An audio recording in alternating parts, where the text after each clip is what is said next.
નમસ્કાર, તમે જોઈ રહ્યા છો મંતવ્ય ન્યૂઝ અને મેટ્રો 10 સાથે હું આપની સાથે મહેન્દ્ર।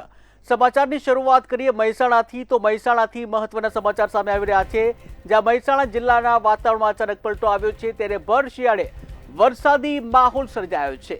ત્યારે ઉલ્લેખનીય છે કે હવામાન વિભાગ દ્વારા જે આગાહી કરવામાં આવી હતી તે પ્રમાણે વરસાદ પડ્યો છે, જ્યાં ભર શિયાળે ચોમાસા જેવો માહોલ મહેસાણામાં જોવા મળ્યો છે। કમોસમી વરસાદના છાંટાથી લોકોની મુશ્કેલીમાં વધારો થયો છે।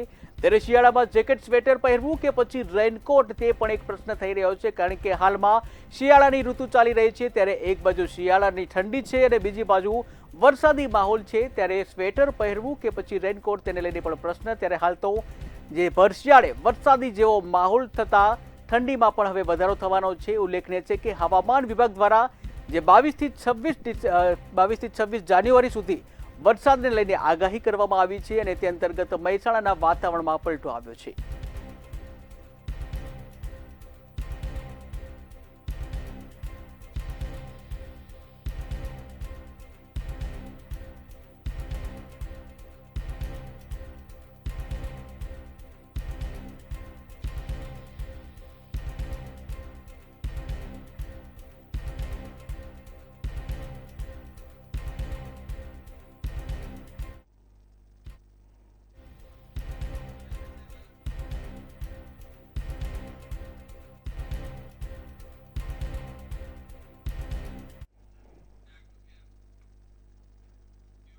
તો સુરેન્દ્રનગરથી મહત્વના સમાચાર સામે આવી રહ્યા છે, જ્યાં સુરેન્દ્રનગરમાં મહાનગરપાલિકા વિસ્તારમાંથી સિંગલ યુઝ પ્લાસ્ટિક ઝડપાયું છે।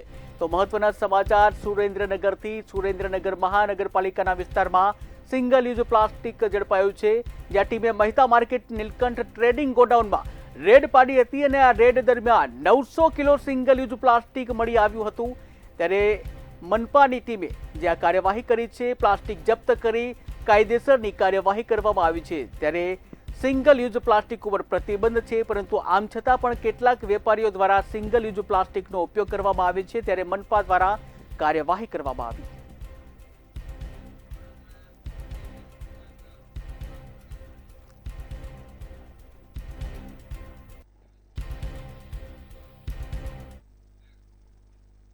વડોદરાથી મહત્વના સમાચાર સામે આવી રહ્યા છે, જ્યાં વડોદરાની એમએસ યુનિવર્સિટીના ગ્રાઉન્ડ ઉપર મારામારીની ઘટના સામે આવી છે। વડોદરાની એમએસ યુનિવર્સિટી કે જ્યાં એક મારામારીની ઘટના સામે આવી છે। એમએસયુનું ગ્રાઉન્ડ કે જ્યાં મારામારીની ઘટના સામે આવી છે। એબીવીપી દ્વારા ક્રિકેટ મેચનું એક આયોજન હતું અને એબીવીપી દ્વારા આયોજિત એક મેચમાં મારામારીની આ ઘટના બની હતી। બોલાચાલી થઈ હતી અને બોલાચાલી બાદ વિદ્યાર્થીઓ વચ્ચે મારામારીની આ ઘટના બની હતી। ત્યારે મેચ દરમિયાન વિવાદ થયો હતો અને બાદમાં બોલાચાલી થઈ અને આ બોલાચાલી મારામારી સુધી પરિણામી હતી। ત્યારે એબીવીપી આયોજિત ક્રિકેટ મેચમાં મારામારીની ઘટના બની।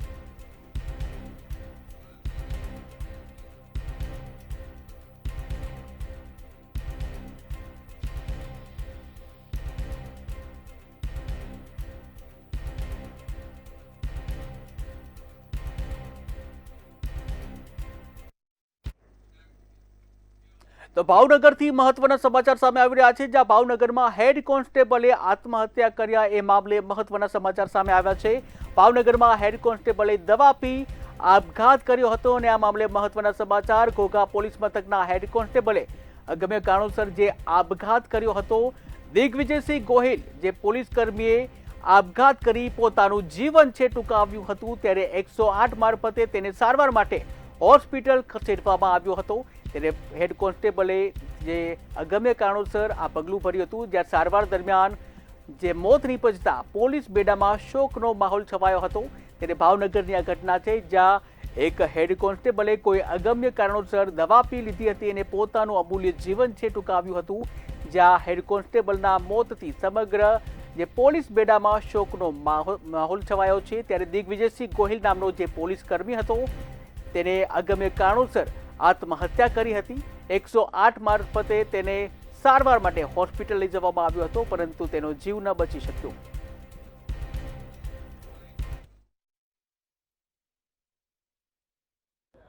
ઘોઘા પોલીસ સ્ટેશનમાં ફરજ બજાવતા હેડ કોન્સ્ટેબલ જે દિગ્વિજયસિંહ જયદેવસિંહ ગોહિલ છેલ્લા 4 થી 4.25 વર્ષથી ઘોઘા પોલીસ સ્ટેશનમાં ફરજ બજાવતા હતા।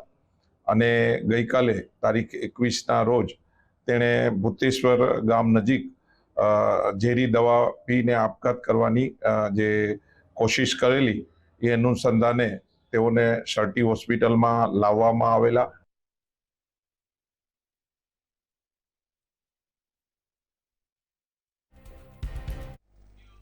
તો વડોદરાથી મહત્વના સમાચાર સામે આવી રહ્યા છે, જ્યાં વડોદરાના આ મહત્વના સમાચાર સામે આવી રહ્યા છે.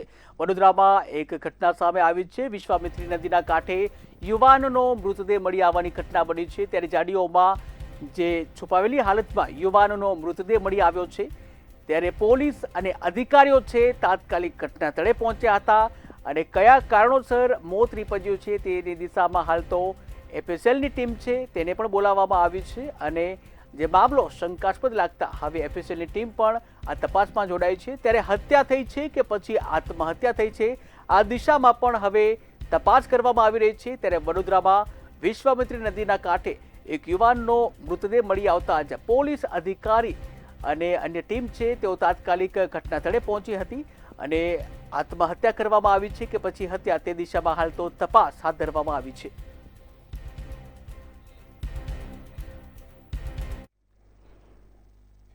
રાજકોટ જિલ્લામાં ફરી એકવાર માનવતાને શર્મસાર કરતી ઘટના સામે આવી છે. વિછિયા પંથકમાં એક ગામમાં સ્કૂલ વાનના ચાલકે જ બાળકી સાથે અડપલા કર્યાની ઘટના સામે આવી છે. વિછિયા પોલીસે આરોપી સામે ભારતીય ન્યાય સંહિતાની વિવિધ કલમો હેઠળ ગુનો નોંધ્યો છે અને ગણતરીના કલાકોમાં જ આરોપીને ઝડપી આગળની કાર્યવાહી કરવામાં આવી.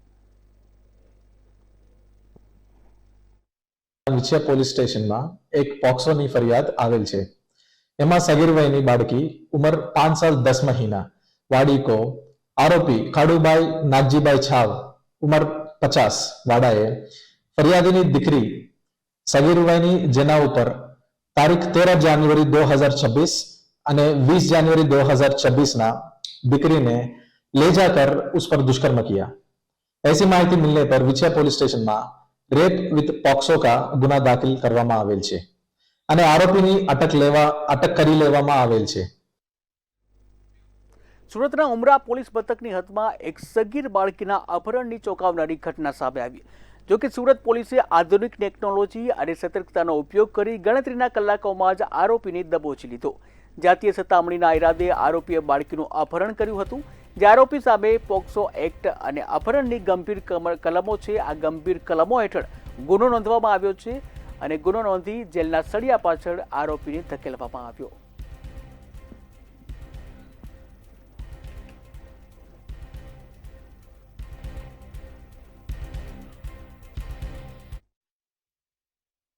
उमरा पुलिस स्टेशन में 20 जनवरी की रात एक बनाव बना था जिसमें कि एक इंसान हर्ष विशाल कुमार सेठ, इसने 2 बच्चे जो कि एक 11 साल का और एक 13 साल का, इनको कुछ खाने पीने का लालच या घर में काम करवाना है ऐसा बोल करके काली कलर की एक गाड़ी में बिठा करके लेकर के गया.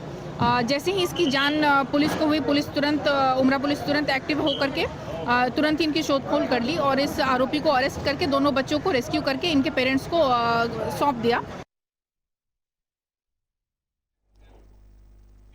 ભાવનગરના મહુવાના મોટા ખૂટવડા ગામે પોલીસ અને યુવક વચ્ચે મારામારીની ઘટના સામે આવી છે. રોડ પરથી માલ ઢોર દૂર કરવાનું કહેતા જ મારામારી કરી હોવાનું સામે આવ્યું છે. ત્યારે હુમલો અટકાવવા વચ્ચે પડેલા પીએસઆઈ સાથે પણ મારામારી કરવામાં આવી છે. પીએસઆઈ જીઆરડી જવાન અને યુવાન છે ઇજાગ્રસ્ત થતા સારવાર માટે હોસ્પિટલ ખસેડવામાં આવ્યા છે. ત્યારે સમગ્ર મારામારીની ઘટનાનો વિડીયો સોશિયલ મીડિયામાં વાયરલ થયો છે.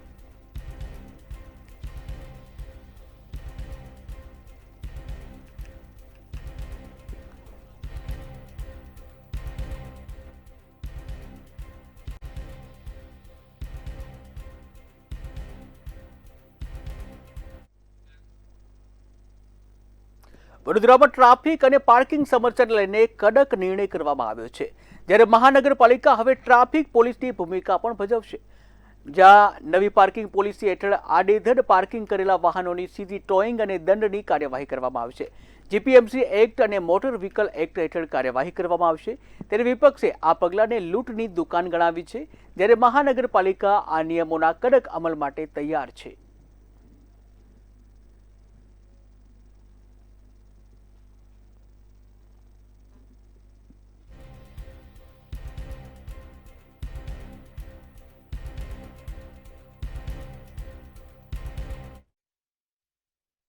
ચોક્કસથી વડોદરા મહાનગરપાલિકા દ્વારા કેટલાક કેન પાર્કિંગ અમલમાં છે, બીજા પણ નવા પણ પાર્કિંગને ઇજારો આપવામાં આવી રહ્યા છે.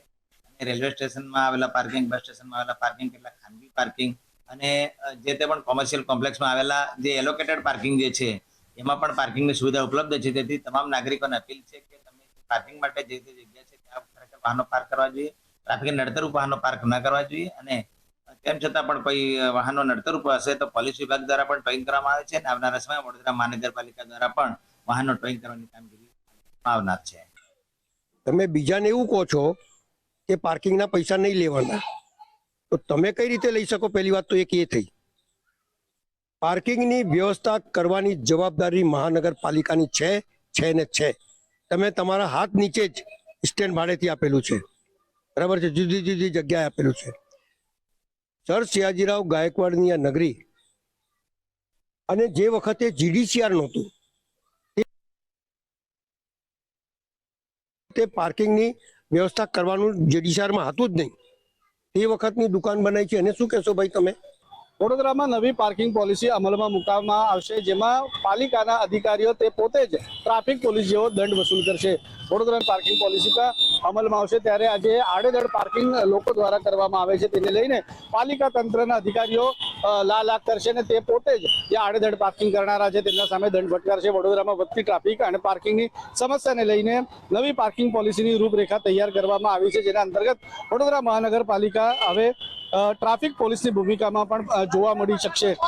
વડોદરાના નવી પાર્કિંગ પોલિસીમાં જે આડેધડ પાર્કિંગ કરનારા વાહનો છે તે પાલિકા દ્વારા સીધી ટોઈંગ અને દંડની કાર્યવાહી તેમના ઉપર કરવામાં આવશે. GPMC એક્ટ હેઠળ વડોદરા મહાનગરપાલિકાના જે મ્યુનિસિપલ કમિશનર છે તેમના દ્વારા જણાવવામાં આવ્યું છે કે આ આડેધડ પાર્કિંગ કરનારાઓ સામે કાર્યવાહી કરવામાં આવશે, જ્યારે traffic police motor vehicle act મુજબ આની કાર્યવાહી કરે છે.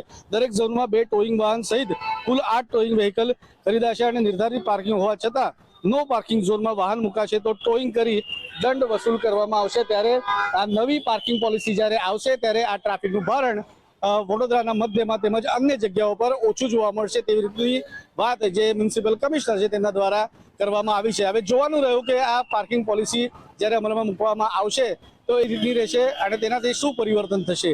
કેમેરામેન કેતન શિંદે સાથે સત્યમ નેવાસ્કર, મંતવ્ય ન્યૂઝ વડોદરા. વડોદરાના મંગળ બજારમાં રોડ શાખા દ્વારા ફરી શંકાસ્પદ કામગીરી શરૂ કરવામાં આવી છે. અગાઉ મંતવ્ય ન્યૂઝના અહેવાલ બાદ સ્થાયી સમિતિએ આ કામને મુલતવી રાખ્યું હતું, પરંતુ હવે ફરી પેવર બ્લોક બદલવાની કામગીરી શરૂ કરવામાં આવી છે. ત્યારે પૂર્વ વિપક્ષ નેતા અમીર રાવતે આક્ષેપ કરતા કહ્યું કે સારા પેવર બ્લોક કાઢીને 60 mm બ્લોક નાખવામાં આવે, જ્યાં છેલ્લા 10 વર્ષથી પોતાના માનીતા ઇજારાદારને ફાયદો પહોંચાડવા માટે આવા કામ કરી રહ્યા છે તેવા આક્ષેપો કર્યા. બ્લોકની જરૂર નથી, ડામરની જરૂર છે. આ એક તૂટે છે તો 4 બીજા તૂટી જાય છે અને ડામરમાં પ્રોબ્લેમ નથી. ડામરમાં પ્રોબ્લેમ નથી, ડામર જોઈએ છે. કેમ ડામર જરૂર છે? પેવર બ્લોક એનો પેવર બ્લોકમાં કોઈ જમીનમાં પાણી જતું નથી, ઊંચા નીચા થઈ જાય છે, ઠોકર વાગે છે, ગ્રાહકો છોકરા પડે છે, એના કારણે. અત્યારે જે પ્રમાણે આપણે જોઈ રહ્યા છો કે એમાં કોઈ આપણને ફાયદો દેખાતું નથી. આખા બજારમાં પૈસા નાખ્યા એના કરતા અડધામાં ડામર પતી જાય. 80 mm ના પેવર બ્લોક મજબૂત હતા, હવે એના ઠેકાણે 60 mm ના પેવર બ્લોક થોડા કમજોર નાખો છો, તો આજે નહીં ને વર્ષે 2 વર્ષે પાછા બદલવાના. અરે એવું ઘડીએ પડીએ ખર્ચા, અને તે બી પબ્લિક ઉપર જ ચડે છે ને, આ પબ્લિક ઉપર જ ચડે છે. વડોદરા શહેરમાં સારા પેવર બ્લોક કાઢીને ફૂટપાથ પર ફરી અલગ કલરના, અલગ ડિઝાઇનના, અલગ સાઇઝના પેવર બ્લોક નાખવાનું ષડયંત્ર છેલ્લા 10 વર્ષથી ચાલે છે. અલ્ટિમેટલી પેવર બ્લોકના કામ આપવામાં એજન્સીઝને, કોન્ટ્રાક્ટરને બેનિફિટ કરવા માટે અલગ અલગ રીતે કામ કરાય છે. અત્યારે બી આપ જોશો તો ન્યાય મંદિરથી લઈને નવા બજારનો જે રોડ છે, સરસ 80 mm ના પેવર બ્લોક છે, એમાં 1-2 જગ્યાએ મેન્ટેનન્સની જરૂર છે, એની જગ્યાએ આખો જ રોડ ઉખાડીને ફરીથી 60 mm કરી અને કોર્પોરેશનના નાણાંનો વ્યય થઈ રહ્યો છે. કોઈ ઇજારદારને બેનિફિટ કરવા આ કામ થતું હોય એ રીતનું કામ દેખાઈ રહ્યું છે. એક તરફ વડોદરા મહાનગરપાલિકાની તિજોરી વ્યાજ ઉપર ચાલી રહી છે, ત્યારે રોડ શાખા દ્વારા એક શંકાસ્પદ કામગીરી ફરીથી આરંભવામાં આવી છે. વડોદરાના મંગળ બજાર વિસ્તારમાં પેવર બ્લોક બદલવાની કામગીરી રોડ શાખા દ્વારા આરંભવામાં આવી છે. એક તરફ વડોદરા મહાનગરપાલિકાની તિજોરી વ્યાજ પર ચાલી રહી હોવાના આક્ષેપો આવી રહ્યા છે, ત્યારે બીજી તરફ રોડ શાખા દ્વારા શંકાસ્પદ કામગીરી ફરી શરૂ કરવામાં આવી છે. અગાઉ મંતવ્ય ન્યૂઝ દ્વારા આ અહેવાલ બાદ સ્થાયી સમિતિએ આ કામ મુલતવી રાખવામાં આવ્યું હતું, જે ઝોનથી આવ્યું હતું, છતાં ફરી એક વખત પેવર બ્લોક બદલવાની કામગીરી હાથ ધરવામાં આવી છે. એક બાજુ રાજ્યના મુખ્યમંત્રી ભૂપેન્દ્ર પટેલ ગુણવત્તાપૂર્વક વિકાસની ઉપર ભાર મૂકી રહ્યા છે, ત્યારે ગુણવત્તાયુક્ત જે 80 mm ના જે પેવર છે તે જ બદલી નાખવામાં આવે છે રોડ શાખા દ્વારા. ખાસ કરીને વાત કરીએ તો મંગળ બજાર વિસ્તારમાં આ 80 mm ના સારા પેવર બ્લોક કાઢીને 60 mm ના પેવર બ્લોક નાખવાનો કારસો અત્યારે રોડ શાખા દ્વારા કરવામાં આવી રહ્યો છે અને વિકાસના નામે આંખમાં ધૂળ ઝોકવાનો પ્રયાસ અત્યારે કરવામાં આવી રહ્યો છે. હાલ જે દ્રશ્યોમાં આપ જોઈ રહ્યા છો તે પ્રમાણે આપણે નજરે જોવા મળી રહ્યા છે, જે આ 80 mm ના પેવર છે તે બદલી નાખવામાં આવ્યા છે, જેની ગુણવત્તા ખરેખર સારી છે અને તે સારા એવા પેવર બ્લોક છે. તેની જગ્યાએ જે પ્રજાલક્ષી કામો અને પ્રજાના હિતના જે કામો છે તેને લઈને આ 80 mm ની જગ્યાએ હવે 60 mm ના પેવર બ્લોક નાખવામાં આવશે. રોડ શાખા દ્વારા જે પ્રજાના હિતના કામો છે તેની જગ્યાએ પ્રજાના અહિત કામો કરી રહ્યા છે, તેવી રીતના આક્ષેપો પણ ઉઠી રહ્યા છે. કેમેરામેન મિલિંદ મૈલે સાથે સત્યમ નેવાસકર, મંતવ્ય ન્યૂઝ વડોદરા. વડોદરામાં બરોડા ક્રિકેટ એસોસિએશનની ચૂંટણીને લઈને રાજકારણ ગરમાયું છે. સત્તાધારી જૂથ સામે રોયલ અને સત્યમેવ જયતે જૂથ એક થઈ ગઠબંધન બનાવી મેદાનમાં ઉતર્યા છે. બંને જૂથે સંયુક્ત પ્રેસ કોન્ફરન્સમાં હાલના વહીવટ સામે અનેક સવાલો ઉઠાવ્યા હતા અને વડોદરાના ક્રિકેટના વિકાસ માટે એકજૂટ થયાનો દાવો કર્યો હતો. બરોડા રણજી ટીમના નબળા પ્રદર્શન માટે હાલના વહીવટદારોને જવાબદાર ઠેરવાયા છે, ત્યારે વડોદરાના રાજા સમરજીતસિંહ ગાયકવાડના નવા જૂથ સાથે છે, જ્યાં પ્રમુખ પદ માટે ગઠબંધન તરફથી ડોક્ટર દર્શન બેંકર અને સત્તાધારી જૂથ તરફથી કિરણ મોરે ઉમેદવાર છે. રાજા સાહેબની લીડરશિપ અને વિઝનથી આ ઇલેક્શન લડવાનું છે અને આ ઇલેક્શન લડવાનું મેઇન એજન્ડા ક્રિકેટ છે અને ક્રિકેટર્સ છે અને એના માટેના એમને ક્રિકેટર્સ આપણા સફળ થાય, બરોડાનો ક્રિકેટનો વિકાસ થાય એના માટેના પૂર્ણ પ્રયત્નો કરવામાં આવશે. એ વિઝન અને મિશન સાથે જ આ ઇલેક્શન અમે લડવા માંગીએ છીએ અને એ માટેના સંપૂર્ણ પ્રયત્નો અમે કરીશું. એના માટે અમે ઘણા બધા ક્રિકેટરોને બી અમારી જોડે લઈ રહ્યા છે. એમના સલાહ સૂચનો અમારા માટે બહુ જ અગત્યના છે. આ પોઈન્ટ છે કે અમે ક્રિકેટ સુધારવાનું છે, મેનેજમેન્ટ વધારે ટ્રાન્સપેરન્ટ કરવાનું છે. એ ઘણા બધા ફર્સ્ટ ક્લાસ ક્રિકેટરો જેમને હજુ સુધી મેમ્બરશિપ BCA નથી આપી, એ પણ અમારી ઈચ્છા છે કે અમને આપવામાં આવશે. અને ખાસ કરીને બરોડા ક્રિકેટ એસોસિએશનોના ટીમો વધારે ટુર્નામેન્ટો બનાવે, નેશનલ ચેમ્પિયનશિપ જીતી શકે એવી ઈચ્છા રાખીને અમે બધા સાથે આવ્યા છે. રાજ્યના શિક્ષણ મંત્રી રીવાબા જાડેજા વડોદરા પહોંચ્યા હતા. વડોદરાની સરકારી શાળાઓની મુલાકાત મંત્રીએ કરી હતી, જ્યાં કન્યા શાળાના જે ભોજનની ગુણવત્તા ચકાસવામાં આવી, ત્યારે સરકારી શાળાઓની માળખાકીય સુવિધાની પ્રશંસા કરવામાં આવી, જ્યાં શાળાઓમાં દૂષણ અને સુરક્ષા અંગે નિવેદન આપતા કહ્યું, ત્યારે જે સરકાર છે, સરકાર આ પ્રકારની ઘટનાઓ અંગે ગંભીર છે અને પગલાં લેવા રહ્યા છે તેવું રીવાબા દ્વારા જણાવવામાં આવ્યું.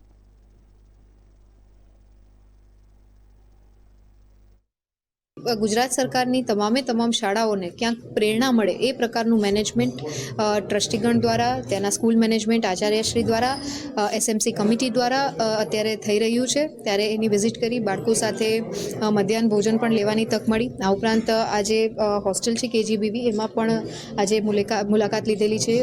લગભગ 100 કરતાં વધારે દીકરીઓ અહીં છેવાડાના વિસ્તારથી આવી અને એજ્યુકેશનમાં પોતાનું ખૂબ સરસ યોગદાન જ્યારે આપી રહી હોય ત્યારે એ એમની રહેવાની વ્યવસ્થા શું છે, જમવાની વ્યવસ્થા શું છે, એ આખી એક ચકાસણીના ભાગરૂપે અત્યારે હોસ્ટેલની મુલાકાત પણ લીધેલી છે.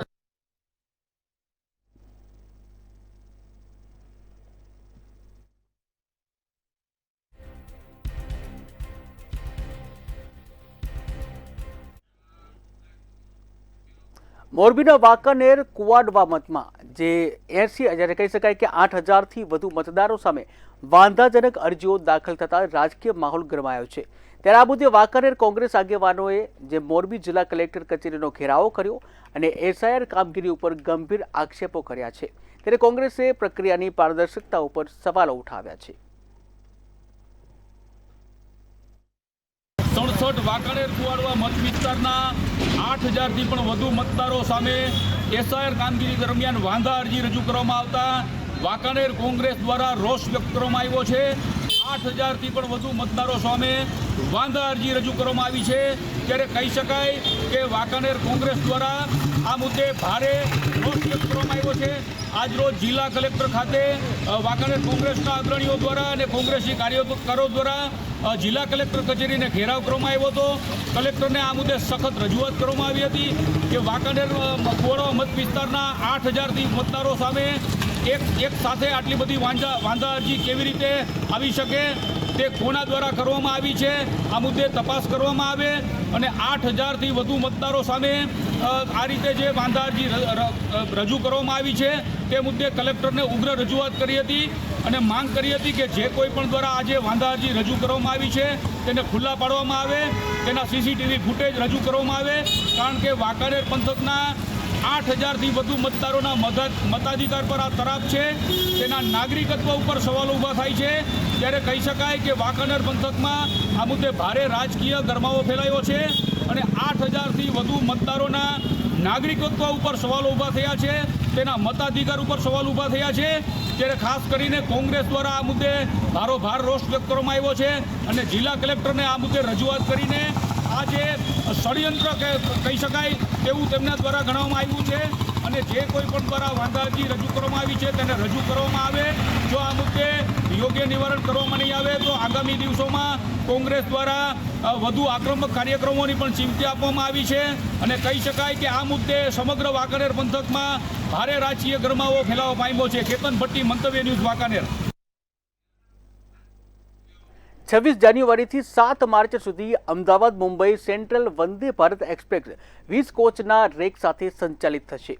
પશ્ચિમ રેલવે દ્વારા મુસાફરોની સુવિધા તથા વધતી માંગને ધ્યાનમાં રાખી મુંબઈ સેન્ટ્રલ, અમદાવાદ મુંબઈ સેન્ટ્રલ વંદે ભારત એક્સપ્રેસમાં અસ્થાયી રૂપે 4 વધારાના કોચ ઉમેરવાનો નિર્ણય કરવામાં આવ્યો છે. આ ટ્રેન તારીખ 26 જાન્યુઆરીથી 7 માર્ચ 2026 દરમિયાન હાલ 16 કોચના બદલે 20 કોચ સાથે સંચાલિત કરવામાં આવશે.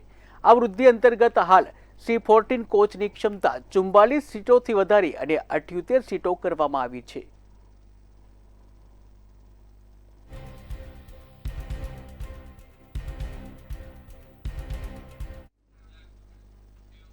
રાજકોટના ઉપલેટામાં એસઆઈઆરની કામગીરીને લઈને મુસ્લિમ સમાજ દ્વારા મૌખિક રજૂઆતો કરવામાં આવી. મુસ્લિમ સમાજે નગરપાલિકા ચીફ ઓફિસર અને મામલતદારને રજૂઆત કરી છે. મુસ્લિમ સમાજની 1,700 જેટલા ફોર્મ શહેરના અને 700 જેટલા ફોર્મ મહિલાઓને ટાર્ગેટ કરતા મુસ્લિમ સમાજ નારાજ જોવા મળી રહ્યો છે. ત્યારે ખોટી રીતે મહિલા મતદારોના નામ કમી ન થાય તેમ તકેદારી રાખવામાં આવે તેવી માંગ કરવામાં આવી. જે હાલમાં કાર્યક્રમ ફોર્મ નંબર 7 થી વાંધા લેવાનો છે તેમાં 1700 જેટલા ફોર્મ શહેરમાં અને 700 જેટલા ગ્રામ્યમાં ફોર્મ રજૂ કરેલ છે અને એમાં માત્ર ને માત્ર મુસ્લિમ મહિલા મતદારો વિરુદ્ધ વાંધાઓ લેવામાં આવેલ છે એવું અમારા ધ્યાન આવતા આજરોજ ઉપલેટા શહેર તેમજ ગ્રામ્ય ના તમામ મુસ્લિમ આગેવાનો મામલતદાર શ્રી ઉપલેટા અને ચીફ ઓફિસર શ્રી ઉપલેટાને રજૂઆત કરવામાં તે ભેગા થયેલ અને રજૂઆત કરવામાં આવેલ કે આ જે અરજદારો છે ખરેખર તે જ અરજદારોએ આ અરજીઓ આપેલ છે કેમ તેમની પહેલા ખરાઈ કરવામાં આવે અને જે આ મતદારોના નામ ખોટી રીતે કમી ન થાય તે માટે તકેદારી લેવામાં આવે અને યોગ્ય પ્રક્રિયા કરવામાં આવે. ગુજરાતના ઔદ્યોગિક નકશા પર વધુ એક સુવર્ણ પ્રકરણ ઉમેરવા જઈ રહ્યું છે. સાણંદના દેશના સૌપ્રથમ ખાનગી સેટેલાઇટ મેન્યુફેક્ચરિંગ પ્લાન્ટનું રાજ્યમંત્રી અર્જુનભાઈ મોઢવાડિયાના હસ્તે વિધિવત રીતે ભૂમિપૂજન કરવામાં આવ્યું હતું. જ્યાં અજિસ્ટા સ્પેસ કંપની દ્વારા સ્થાપિત આ પ્લાન્ટ સ્પેસ ટેકનોલોજી ક્ષેત્રે ભારતની નવી ઓળખ ઊભી કરશે. રાજ્ય સરકાર દ્વારા આ પ્રોજેક્ટ માટે અજિસ્ટા કંપની સાથે 500 કરોડથી વધુના MOU કરવામાં આવ્યા છે. રાજ્યમંત્રી દ્વારા જણાવવામાં આવ્યું કે હૈદરાબાદ બાદ હવે ગુજરાત સ્પેસ ટેકનોલોજીનું મુખ્ય કેન્દ્ર બનવા જઈ રહ્યું છે. તેમજ કાર્યક્રમમાં વિવિધ આગેવાનો પણ હાજર રહ્યા હતા. ગુજરાતના લોકપ્રિય મુખ્યમંત્રી ભૂપેન્દ્રભાઈ પટેલની આગેવાનીમાં ગુજરાતે પણ પોતાની સ્પેસ ટેકનોલોજી માટેની પોલિસી બનાવી છે અને એના ભાગે તરીકે આજે અજિસ્ટા સ્પેસ કંપની સેટેલાઇટ મેન્યુફેક્ચરિંગ ફેસિલિટીનો પાયો આજે સુરત ખાતે સાણંદની બાજુમાં નાખ્યો છે. ધોળકાના કલીકુંડ વિસ્તારમાં જતન હોસ્પિટલ બાળકના મોતથી વિવાદમાં આવી હતી. હોસ્પિટલમાં 82 દિવસનું બાળક સારવાર હેઠળ હતું અને જ્યાં જતન હોસ્પિટલના 4 ડોક્ટરો દ્વારા ટ્રીટમેન્ટ ચાલી રહી હતી. ડોક્ટરોએ પરિવારને કહ્યું કે તમારું બાળક અહીંયાથી હવે લઈ જાઓ, નહીં તો બાળકને હોસ્પિટલની બહાર મૂકી દઈશું. ત્યારે પરિવારે હોસ્પિટલ ખાતે 112 પોલીસને જાણ કરી અને ત્યારે પોલીસ પણ ઘટના સ્થળે આવી ગઈ હતી. ત્યારબાદ 21 તારીખના બપોરના સમયે બાળકે દમ તોડ્યો હતો. ત્યારે પરિવાર ડોક્ટર ઉપર ગંભીર આક્ષેપો કરી રહ્યા છે. ત્યાં ધોળકા પોલીસ સ્ટેશન ખાતે પોલીસે એડી દાખલ કરી હતી અને સમગ્ર મામલે વધુ તપાસ હાથ ધરવામાં આવી છે. એમણે એવું કીધું કે અધૂરા મહિને છોકરો છે તો અને કાચની પેટીમાં મીકવો પડશે, કાચની પેટીમાં મીકશો તો બાળક બચી જશે, બાળક સારું છે અને પાછો થોડો ખર્ચો કરો તો તમારું બાળક તમને સારું મળશે.